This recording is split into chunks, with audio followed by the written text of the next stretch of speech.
ပလင်းကိုခေါင်းနဲ့ရိုက်ခွဲမဲ့ကိန်းပဲဖြစ်ပါတယ်ကြည့်ကြပါဦး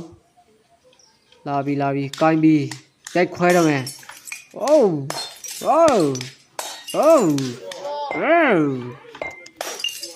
ဟောတော်မိုက်တဲ့ကိန်းပဲဖြစ်ပါတယ်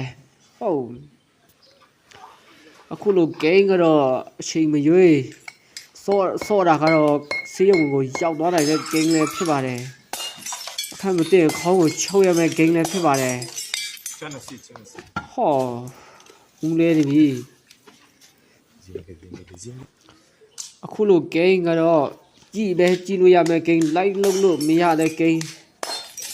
လိုက်မလုံးလို့ရမယ့်ကိန်းပဲဖြစ်ပါတယ်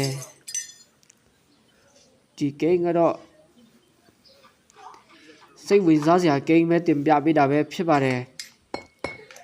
ကြည့်ပြီးတော့လိုက်တော့မလုံးကြပါနဲ့နော်ဒီကိန်းတွေကတော့ခေါင်းမာလိုက်တာခေါင်းမာမှဆော်လို့ရမယ့်ကိန်းပဲဖြစ်ပါတယ်โอเค